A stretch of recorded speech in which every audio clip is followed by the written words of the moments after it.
ರೀ ಮಾವ ಅವ್ರಿಗೆ ಏನ್ ಅಡ್ಗೆ ಮಾಡ್ಲಿ? ನಿನಗೆ ಗೊತ್ತಲ್ವಾ ಅಪ್ಪಗ್ ಲಂಗ್ ಕ್ಯಾನ್ಸರ್ ಇದೆ ಅಂತ. ದಿನೇ ದಿನೇ ಲಂಗ್ಸ್ ವೀಕ್ ಆಗ್ತಾ ಇದೆ. ಏನಾದ್ರೂ ಲೈಟ್ ಆಗಿ ಮಾಡು.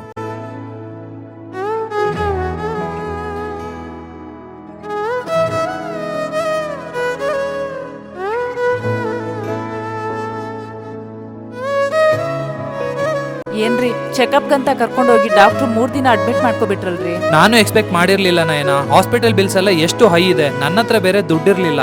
ಮಕ್ಳು ಫ್ಯೂಚರ್ ಇಟ್ಟಿದ್ದು ಸೇವಿಂಗ್ಸ್ ಎಲ್ಲ ಖಾಲಿ ಆಗೋಯ್ತು. ಮಾವ ಮತ್ತೆ ಅಡ್ಮಿಟ್ ಆದ್ರೆ ಏನ್ ಮಾಡೋದು? ಹಾಸ್ಪಿಟಲ್ ಬಿಲ್ ಎಲ್ಲ ಹೇಗ್ ಕಟ್ಟೋದು? ಅದಕ್ಕೆ ಅಪ್ಪನ್ಗೆ ಹೆಲ್ತ್ ಇನ್ಸೂರೆನ್ಸ್ ಮಾಡ್ಸೋಣ ಅಂತ ಯೋಚನೆ ಮಾಡ್ತಿದ್ದೀನಿ. ಹೇಗೋ ಅಪ್ಪನ್ ಟ್ರೀಟ್ಮೆಂಟ್ ತುಂಬಾ ದಿನ ನಡೆಯುತ್ತಲ್ವಾ, ನಮ್ಗೇನೆ ಬೆನಿಫಿಟ್ ಇದೆ. ಹಾಗೆ ಫ್ಯಾಮಿಲಿಗೆಲ್ಲ ಹೆಲ್ತ್ ಇನ್ಸೂರೆನ್ಸ್ ಮಾಡ್ಸೋಣ ಅಂತ ಯೋಚನೆ ಮಾಡ್ತಿದ್ದೀನಿ. ಫ್ಯಾಮಿಲಿಗೆಲ್ಲ ಯಾಕ್ರಿ? ಹೆಲ್ತ್ ಎಮರ್ಜೆನ್ಸಿ ಯಾವಾಗ ಬೇಕಾದ್ರೂ ಆಗ್ಬೋದು ನಯನ. ಹಾಸ್ಪಿಟಲ್ ಅಲ್ಲಿ ಲಕ್ಷ ತಗೊಳ್ತಾರೆ. ಇರೋ ಸೇವಿಂಗ್ಸ್ ಎಲ್ಲ ಹಾಳಾಗೋಗುತ್ತೆ. ಬೆಟರ್ ಹೆಲ್ತ್ ಇನ್ಸೂರೆನ್ಸ್ ಮಾಡ್ಬಿಡೋಣ. ಎಷ್ಟೇ ಲಕ್ಷ ಆದ್ರೂ ಕವರ್ ಆಗುತ್ತೆ. ರೀ ಎಕ್ಸ್ಪೆನ್ಸಿವ್ ಆಗಲ್ವಾ? ಅಫೋರ್ಡಬಲ್ ಇರುತ್ತೆ ನಯನ. ಪ್ರೀಮಿಯಂ ಸ್ಟಾರ್ಟ್ ಆಗೋದು 400 ರೂಪಾಯಿಂದ 500 ರೂಪಾಯಿ ಅಷ್ಟೇ ತಿಂಗಳಿಗೆ. ನೀವು ಕೂಡ ತಗೊಳ್ಬಹುದು. Link is in the bio. ಇಲ್ಲಿ ಎಲ್ಲಾ ಟ್ರಸ್ಟೆಡ್ ಇನ್ಶೂರೆನ್ಸ್ ಪಾರ್ಟ್ನರ್ಸ್ ಇದ್ದಾರೆ. ಬೆಸ್ಟ್ ಹೆಲ್ತ್ ಪ್ಲಾನ್ ನ ಕಂಪೇರ್ ಮಾಡಿ ತಗೊಳ್ಬಹುದು. Discount up to 25% online. So ಈಗಲೇ ಲಿಂಕ್ ಕ್ಲಿಕ್ ಮಾಡಿ. Secure your and your family health ನಾವು.